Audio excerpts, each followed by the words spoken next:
Hello everyone, this is Akanksha and I welcome you all to my YouTube channel.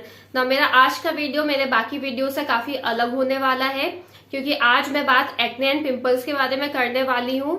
साथ ही मैं आपको कुछ ऐसी चीजें बताने वाली हूँ जो कि बहुत ज्यादा रॉन्गली रिप्रेजेंटेड है, आई वुड से मिथ है, जिनको हमें ऐसा लगता है कि अगर हम इसको करेंगे तो हमारे पिंपल्स बहुत जल्दी सही हो जाएंगे, लेकिन इनका एकदम ही एडवर्स इफेक्ट होता है और वो हमारी स्किन को और ज्यादा डैमेज कर देता है। तो ऐसी ऐसी चीजें दी होती है ना कि मेरा दिमाग हिल जाता है देख के कि ये नहीं करना है, इसको करने से पिंपल सही नहीं हो। वो चीजें इतनी अलग तरीके से रिप्रेजेंट की होती हैं कि कोई भी इंसान उनको फॉलो कर लेगा। अभी मैं आपको खुद बताऊंगी, लॉजिक के साथ बताऊंगी। इस वीडियो को देखने के बाद आप एंड में मुझे कमेंट करके बताना कि मेरी बात में आपको लॉजिक लगा कि नहीं लगा। So now without wasting any further time हम चलते हैं हमारी वीडियो की तरफ। But before going there please like share subscribe to my channel, जिससे आपको आगे भी ऐसे अच्छे एंड यूजफुल कंटेंट मिलता रहे। Let's go. तो सबसे पहले मैं आपको बताने वाली हूँ वो चीजें जो आपको बिल्कुल भी नहीं करनी है। और नंबर 1 पे आता है स्क्रबिंग। आपको बिल्कुल भी स्क्रबिंग नहीं करनी है। आई नो कि आपके यहाँ पे पिंपल है तो आप कहेंगे मैं यहाँ पे स्क्रब नहीं करता हूँ या करती हूँ, मैं इधर नोज पे या अगल बगल के एरिया में करता हूँ।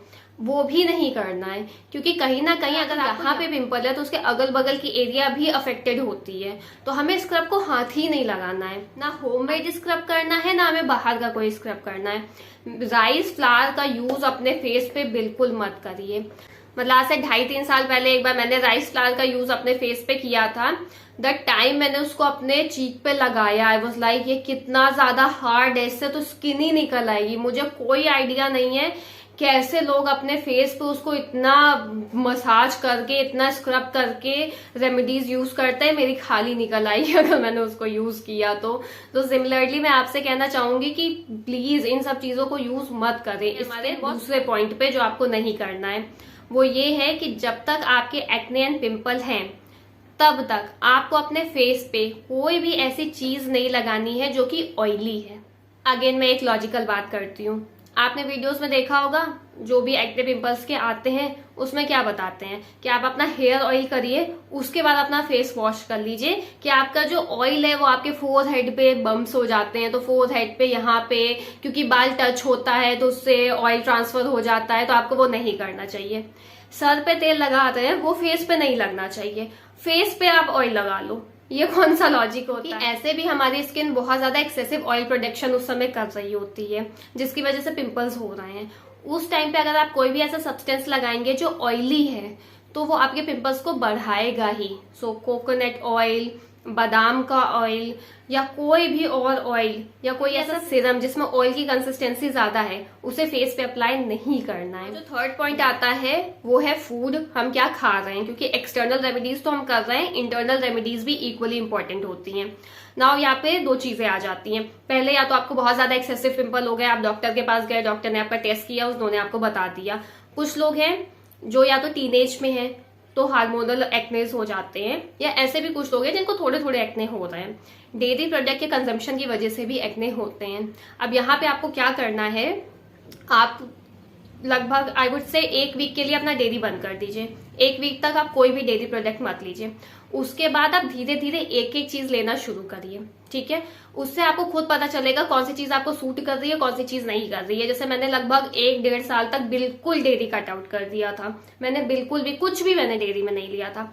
अब जब मैंने रीस्टार्ट किया है तो मुझे समझ में आता है कि मुझे घी सूट नहीं करता है, जबकि मुझे घी बहुत पसंद है, लेकिन क्या कर सकते हैं। तो मुझे घी नहीं सूट करता। अगर मैं घी खाती हूँ तो मुझे ना हल्के फुल्के बम्स लग जाता है, मुझे दिखने लग जाते हैं ना, मुझे समझ में आ जाता है ये मेरे घी खाने की वजह से हो रहा है। लेकिन मुझे दही सूट करता है, मतलब मैं दही खाती हूँ तो मुझे दही खाने से कोई प्रॉब्लम नहीं होती है। इसी तरीके आपको भी ना अपनी डाइट समझ में आ जाए। इतने सारे लोग हैं, सबकी डाइट, सबकी स्किन कहीं ना कहीं थोड़ी थोड़ी अलग होती है। आपकी ड्राई स्किन है, मेरी ड्राई स्किन है, पर मेरा एनवायरमेंट आपका एनवायरमेंट अलग है। तो कौन सा एनवायरमेंट किसको कैसा इफेक्ट डाल रहा है वो नहीं पता चलता है। तो खुद ही आपको समझना पड़ेगा कि आपका सिस्टम आपसे क्या रिक्वायरमेंट चाहता है। तो आप ऐसे ही जो मैं आपको बताना चाहती हूँ, जो आपको नहीं करना है वो हाइजीन से रिलेटेड है। आई नो सबको पता होता है, फिर भी मैं एक बार वापस से कह देती हूँ कि आपको अपने फेस को बार बार टच नहीं करना है। कभी आपने अपना फोन पकड़ा है, कभी आप अपना डोर ओपन कर रहे हैं, कभी आप अपनी बुक्स उठा रहे हैं या कुछ भी कर रहे हैं। So it's better not to touch your face. क्योंकि नाउ अब मैं आपको वो चीजें बताऊंगी जिन्हें आपको अपने डेली रूटीन का पार्ट बना लेना है। अगर सबसे पहले मैं बात करूंगी स्किन केयर की। सबको पता है, फिर से रिपीट कर रही हूँ, 2 बार फेस को वॉश करना है, एक बार मॉर्निंग में, एक बार रात में। इसके बाद अगर आप कोई क्रीम अप्लाई कर रहे हैं अपने एक्ने को ड्राई आउट करने के लिए, उसको अप्लाई करिए और मॉइस्चराइजर अप्लाई करके छोड़ दीजिए। इसके अलावा तीसरी कोई भी चीज आपको अप्लाई करने की कोई जरूरत नहीं है। नाउ अब मैं बात करती हूँ टोनर की। टोनर हमारे फेस को क्लीन करने का काम बहुत अच्छी तरीके से करता है।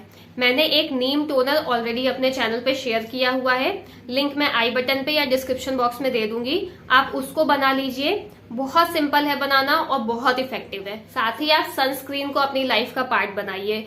सन हमारी स्किन को बहुत ज्यादा डैमेज करता है, सो आप सनस्क्रीन को अपनी डे टू डे लाइफ में लगाना स्टार्ट कर दीजिए। उससे भी आप देखेंगे कि आपके नए पिंपल्स आने बंद हो जाएंगे। नेक्स्ट चीज, जो भी प्रोडक्ट फेस वॉश से लेके मॉइस्चराइजर तक प्लस सनस्क्रीन तक आप यूज कर रहे हैं, उनके इंग्रेडिएंट्स बहुत ज्यादा माइल्ड होने चाहिए। कौन सा फेस वॉश आप यूज कर सकते हैं, इसके लिए मैंने ऑलरेडी एक अलग वीडियो बनाया है, मैं आई बटन पे लिंक दे दूंगी और डिस्क्रिप्शन में दे दूंगी, सो आप जाके देख सकते हैं। उसमें मैंने सजेशन दिया है, वो सारे फेस वॉशेस बहुत अच्छे हैं, आप अपने स्किन की रिक्वायरमेंट के हिसाब से उसमें से चूज कर सकते हैं।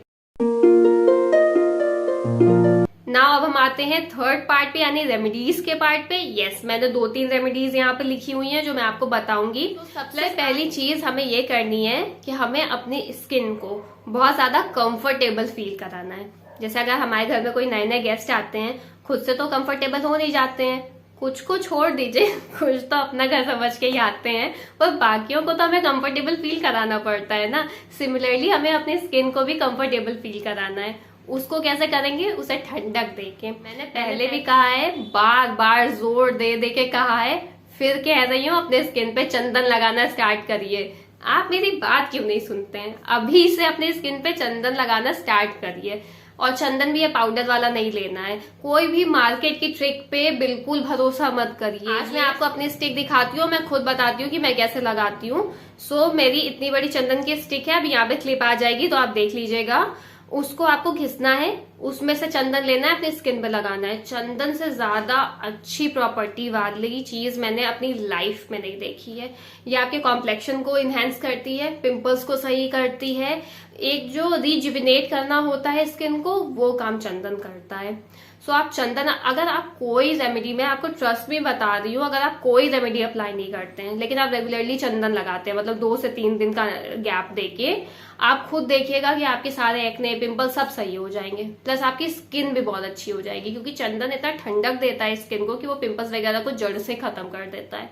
सो आप चंदन लगाइए, मेरी बात को। सेकेंड रेमेडी है आइसिंग करने की। आइसिंग से आपके ओपन पोर्स भी सही होते हैं, प्लस आपके एक्ने भी सही होते हैं। दिक्कत क्या हो जाती है ना, लोग सही तरीके से आइसिंग करते नहीं। वो या तो डायरेक्ट आइस क्यूब लेके अपने स्किन पे लगा लेते हैं, या बहुत ज्यादा टाइम के लिए लगाते हैं। ऐसा नहीं करना है। एक कॉटन का कपड़ा लेना है, उसमें आइस को रखना है, रैप करना है, और फिर बहुत जेंटली हल्के हल्के प्रेस करते हुए हमें अपने फेस पे आइसिंग करनी है। और सिर्फ 20 to 30 सेकेंड्स के लिए करनी है, बस, उससे ज्यादा नहीं करनी है। ऑल्टरनेटिव डेज में करनी है। नाउ थर्ड रेमेडी है मुल्तानी मिट्टी की। मुल्तानी मिट्टी भी बहुत अच्छी तरीके से हमारे पोर्स को क्लीन करती है। अगर आपको सॉलिड मुल्तानी मिट्टी मिल जाती है तो वो बेस्ट होती है। नहीं मिल रही है तो आप पाउडर लीजिए, लेने से पहले उसके इंग्रेडिएंट चेक कर लीजिए। अगेन मैं कहूंगी कि मेरे पास सॉलिड फॉर्म में है, मेरे पास नहीं थी, मुझे मेरी फ्रेंड ने दी, तो मैं उसको यूज करती हूँ। थोड़ा सा उसको लेती हूँ, थोड़ा सा पानी उसमें डाल देती हूँ, थोड़े टाइम के बाद वो सॉफ्ट हो जाती है। उसके बाद उसका अच्छा सा पेस्ट बना के अपने फेस पे लगा लेती हूँ। वो भी बहुत फेस को ठंडक देती है और एक्ने एंड पिंपल को सही करने में 100% काम करती है। नंबर 4 पे आते हैं एलोवेरा जेल पे। एलोवेरा जेल भी बहुत अच्छा काम करता है एक्ने वगैरह को सप्रेस करने के लिए, खत्म करने के लिए ना। अभी मैंने आपसे कहा था ओरिजिनल चंदन यूज करिए, ओरिजिनल मुल्तानी मिट्टी यूज करिए, लेकिन मैं एलोवेरा जेल के लिए नहीं कहूंगी कि आप उसको ओरिजिनल प्लांट से निकाल के यूज करिए। अगर आपको उसका प्रॉपर तरीका पता है, या आप घर में किसी को उसका प्रॉपर तरीका पता है, तब तो ठीक है। लेकिन अगर आपको नहीं पता है और आप YouTube पे वीडियो देख के सीख के कि उसको ऐसे रख दे, फिर उसका येलो पोर्शन निकल जाए, फिर हम निकाले, ये सब मत करिए, क्योंकि हल्का सा भी रह गया तो स्किन ऑलरेडी इतनी खराब है और खराब हो जाएगी। इट्स बेटर कि आप मार्केट से ले लीजिए, मैं भी बाहर का यूज करती हूँ, क्योंकि वो इतना मुझसे भी नहीं हो पाता। मैं इतना रिस्क ऑलरेडी मैंने इतना झेला हुआ है, तो मैं बहुत रिस्क अपनी स्किन को लेके नहीं कर सकती हूँ, तो मैं वो मार्केट का यूज करती हूँ। तो एलोवेरा जेल आपको लेना है, कुछ नहीं डालना है एलोवेरा जेल में, सिर्फ एलोवेरा जेल लीजिए, स्किन पे अप्लाई कर लीजिए, छोड़ दीजिए, आधे घंटे बाद वॉश ऑफ कर दीजिए ना। एक चीज मैं आपको कह दूं कि मैंने देखा भी है बहुत सारे वीडियोस में, और बहुत सारे इंग्रेडिएंट्स डाल के चेहरे पे लगाने के लिए, मैं इस चीज पे बिलीव नहीं करती हूँ। जिसने झेला है उसको पता है कि क्या चीज काम करती है, क्या चीज काम नहीं करती है। 4 चीजें लगा लेंगे फेस पे, जरूरी नहीं है कि वो काम करें। एक चीज लगाइए, काम करती है, बेस्ट है। मुल्तानी मिट्टी में मैंने कुछ नहीं मिलाया, मुल्तानी मिट्टी, पानी, रोज वाटर मिला सकते हैं अगर ओरिजिनल है। ओरिजिनल नहीं है कोई जरूरत नहीं है, नॉर्मल आपका जो घर में पीने वाला पानी है वो मिला के लगा दीजिए। अब आप फिर कहेंगे कि ये तो 3 रेमेडीज हो गई, हमें कैसे पता चलेगा कि हमें कौन सी रेमेडी लगानी है? बहुत वैलिड क्वेश्चन है। चंदन सबको लगाना है, चंदन में ऐसा कुछ नहीं है जो आपको नुकसान करेगा, मुल्तानी मिट्टी में भी ऐसा कुछ नहीं है जो आपको नुकसान करेगा, ना एलोवेरा जेल में ऐसा कुछ है जो आपको नुकसान करेगा। कोई भी एक रेमेडी आप लीजिए। चंदन को तो आप ऑल्टरनेट सबके साथ चला सकते हैं, चंदन तो लगाना ही लगाना है, उसका कोई ऑल्टरनेट नहीं है। मुल्तानी मिट्टी और एलोवेरा जेल में आप एक ही चीज को अप्लाई करिए और 1 महीने तक अप्लाई करिए। ऐसा नहीं है कि आपको 1 हफ्ते में रिजल्ट मिलेगा, 1 महीने तक अप्लाई करिए, उसके बाद आप देखिएगा आपको रिजल्ट मिलेगा। मैं आपको 2 ऑप्शन इसलिए दे रही हूँ कि जो भी आपको इजीली अवेलेबल हो, और इधर उधर भागने की जरूरत नहीं है, ना पेशेंस लूज करने की जरूरत है। 1 महीने, पूरा 1 महीने इसको अप्लाई करिए, साथ में चंदन और आइसिंग, वो उसका कोई ऑल्टरनेट नहीं है, वो तो करना ही करना है। एंड जो टोनर, नीम टोनर मैंने आपको पहले बताया था, लिंक में दे दूंगी, उसको बना लीजिए, बना के फ्रिज में रखेंगे, 1 हफ्ते तक आराम से चलेगा। उसको आप बढ़िया अपने फेस पे करिए, आधे घंटे बाद वाटर स्प्लैश कर लीजिए, वो भी अपना सारा। फर्स्ट पार्ट में ये कुछ चीजें हैं जो आपको नहीं करनी है, देन कुछ चीजें हैं जो आपको करनी है, और ये रेमेडीज हैं जो आपको अप्लाई करनी है। पिंपल एक रेमेडी से नहीं, एक प्रोसेस से सही होता है, तो आप इस प्रोसेस को अपनाइए। ये चीजें करना बंद कर दीजिए, जो चीजें मैंने आपको बताई हैं वो चीजें आप करना स्टार्ट कर दीजिए, और रेमेडीज में एक रेमेडी को पकड़िए और उसको 1 महीने तक अप्लाई करिए।